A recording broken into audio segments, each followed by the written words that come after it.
तुम पढ़ रहे होंगे, यू विल बी रीडिंग। तुम सुबह से पढ़ रहे होंगे, you will have been reading since morning. देखा बच्चों, एक समय के आने से दोनों वाक्यों में कितना डिफरेंस आ गया है। तो बच्चों इसी कंफ्यूजन को आज हम इस टेंस में, इस क्लासेस में खत्म करने वाले हैं।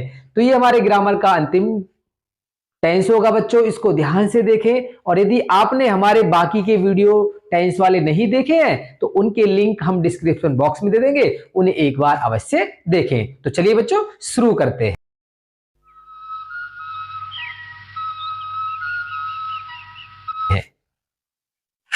तो सबसे पहले बच्चों हम इसकी पहचान को देखेंगे।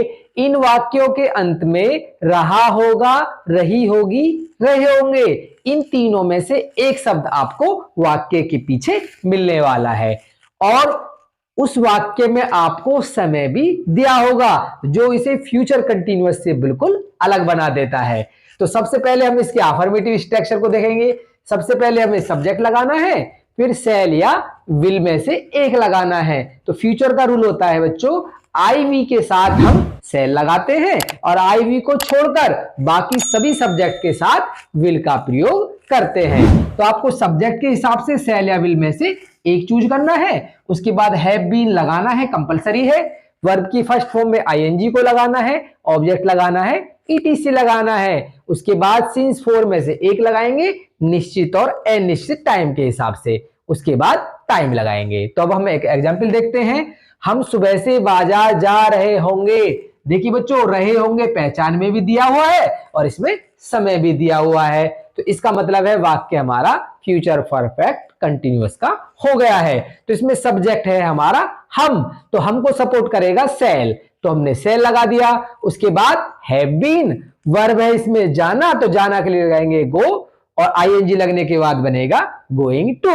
उसके बाद ऑब्जेक्ट है मार्केट, समय है निश्चित, तो सिंस मॉर्निंग। तो वाक्य तैयार हुआ, we shall have been going to market since morning.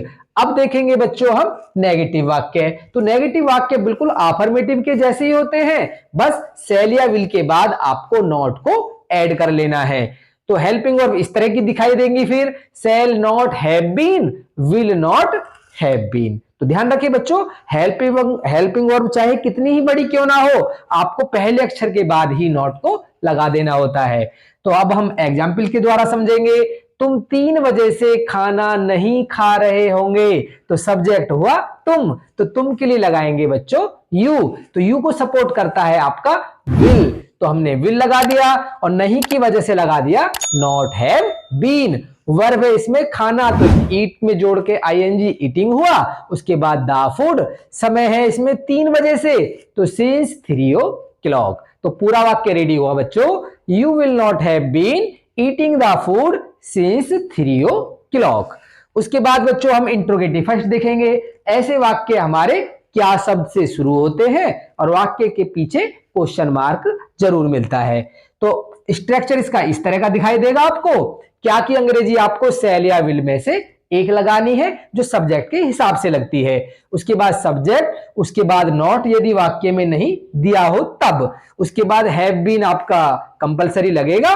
Verb की फर्स्ट फॉर्म में आईएनजी जुड़ेगी, object ETC, since four plus time और लास्ट में क्वेश्चन मार्क। तो हम वाक्य देखेंगे। क्या राम 1999 से नहीं पढ़ रहा होगा। देखो क्वेश्चन मार्क दिया हुआ है और क्या शब्द शुरू में दिया हुआ है, तो क्या की अंग्रेजी हमें विल लगानी है। उसके बाद सब्जेक्ट लगाना है राम। उसके बाद देखो नहीं दिया हुआ है तो नॉट हैव बीन। वर्ब है इसमें पढ़ना, तो रीडिंग हो जाएगा और समय है निश्चित वाला, तो सिंस 1999 और लास्ट में क्वेश्चन मार्क। तो वाक्य तैयार हुआ, will Ram not have been reading since 1999 और लास्ट में क्वेश्चन मार्क। अब देखेंगे बच्चों इंट्रोगेटिव सेकंड। तो इंट्रोगेटिव सेकंड वाक्य वो होते हैं जिनके बीच में, वाक्य के बीच में कोई क्वेश्चन वर्ड दिया हो जो हमें आंसर देने के लिए मजबूर कर रहा हो। तो सबसे पहले हमें उसे क्वेश्चन वर्ड को पहचानना होता है। उसके बाद उसकी इंग्लिश लिखते हैं और उसकी इंग्लिश लिखने के बाद हम इंट्रोगेटिव फर्स्ट को ही फॉलो कर लेते हैं। तो देखिए इसका सिंपल सा फार्मूला अब निकल के आएगा, question word plus interrogative first. तो सेंटेंस है इसका, हम 5 दिन से हम 5 दिन से क्यों पढ़ रहे होंगे, और अंत में क्वेश्चन मार्क। तो इसमें हमारा इंट्रोगेटिव वर्ड हुआ क्यों, तो क्यों की अंग्रेजी लगाएंगे व्हाई। उसके बाद सब्जेक्ट है हम, तो इसलिए लगाया हमने सेल, फिर सब्जेक्ट वी, उसके बाद हैव बीन।